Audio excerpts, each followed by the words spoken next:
CGI Sanjeev Khanna ने बदल दिए हैं जस्टिस डीवाई चंद्रचूड़। जो पहले सीजीआई थे उनके 3 बड़े फैसले। जानते हैं कौन से हैं वो 3 बड़े फैसले, क्योंकि आपको जानना बहुत ही ज्यादा जरूरी है। सीजीआई संजीव खन्ना एक नया रोस्टर सिस्टम लेके आए हैं। सारी बातें जानने से पहले आपको जानना होगा कि रोस्टर सिस्टम होता क्या है।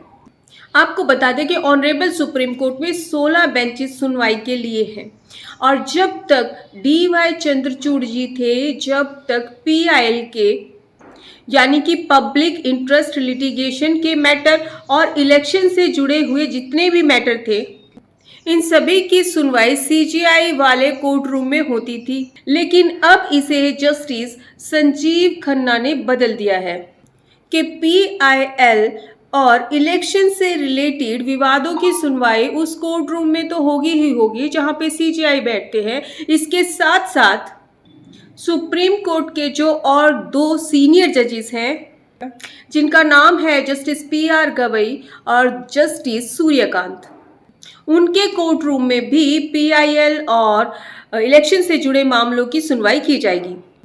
तो ये एक नया सिस्टम है जिसे जस्टिस संजीव खन्ना लेकर आए हैं।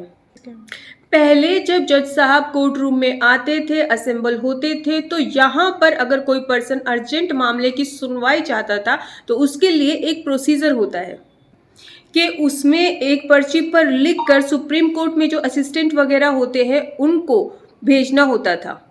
तो यहाँ पर मेन बात यह है कि अगर आप किसी मामले की सुनवाई करवाना चाहते थे ऑनरेबल सुप्रीम कोर्ट में, तो आप उसे ओरली मेंशन करके भी करवा सकते थे, लेकिन सीजीआई संजीव खन्ना ने अब इस पर रोक लगा दी है।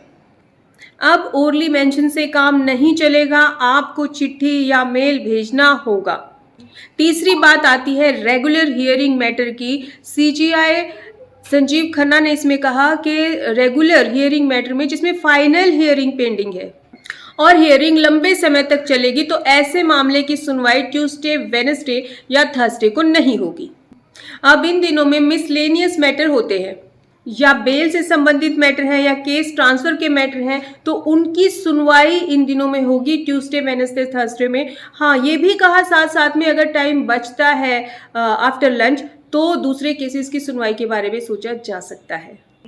तो आपको समझ में आ गया होगा कि ऑनरेबल सीजीआई संजीव खन्ना ने क्या क्या बदलाव लेके आए हैं और आपको ये जानना बहुत ही ज़्यादा ज़रूरी था। जी हाँ, अगर आपका भी कोई सवाल है तो आप हमसे व्हाट्सएप नंबर पर कांटेक्ट करके बात कर सकते हैं। इसी तरह से हमारा सहयोग दीजिएगा। धन्यवाद।